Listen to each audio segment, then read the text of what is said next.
আসসালামু আলাইকুম বন্ধুরা, দেখতেই পাচ্ছেন আমি আজ অনেক ব্যস্ত, কারণ অনেকগুলো পিঠেপানা বানালাম একার হাতেই। তো আমার ভালো লাগছে, এত সুন্দর লাগছে।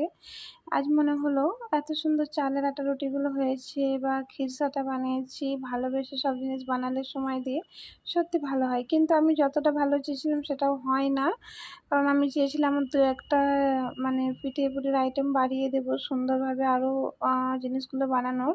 কিন্তু হাতের সময় না থাকায় এই যে ভাপা পিঠে, পাটিসাপটা পিঠার ডো করে নিয়েছি। এখানে কাঠবাদাম, কাজু আর হচ্ছে তোমার আমল দুধ, ঘি দিয়ে আর সুজি দিয়ে পাটিসাপটার খিরসাটা বানিয়ে নিয়েছিলাম। আর সামান্য ঘি দিয়ে আমি এই ব্যাটারটা বানিয়ে নিয়েছিলাম। আর এখানে একটা আমি চিকেন পেস্ট করে নিয়েছিলাম, সব মশলা দিয়ে, কাজু বাটা দিয়ে, আদা রসুন ঝাল, হলুদ নুন তেল দিয়ে 1 ঘন্টা আগে করে নিয়েছিলাম। এটাকে আমি চালের আটা রুটি মধ্যে দিয়ে এটাকে তেলে ফ্রাই করে নিলাম। এটা বেশ মচমচে সুন্দর লাগে গরম গরম অবস্থায় খেলে।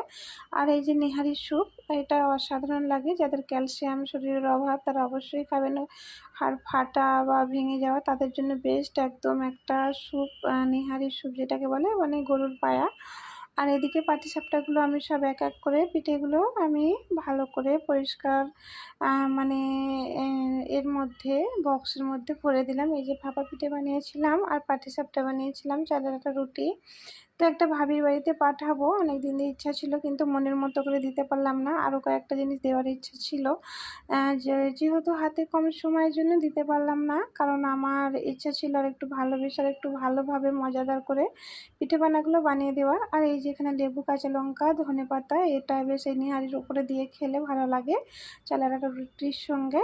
আর এখানে আমার একটু চিকেনটা বেঁচে গিয়েছিল পুরটা থেকে, রুটিটা যে করেছিলাম ফ্রাই, ওটা থেকে আমি চিকেন কাবাব বানিয়ে নিলাম। দেখতেই পাচ্ছিলাম সফট হয়েছে, নরম। আর এখানে আমরা রুটি বানিয়েছিলাম, ভাগাভাগি করে সব খেয়ে নিলাম। আল্লাহ হাফেজ।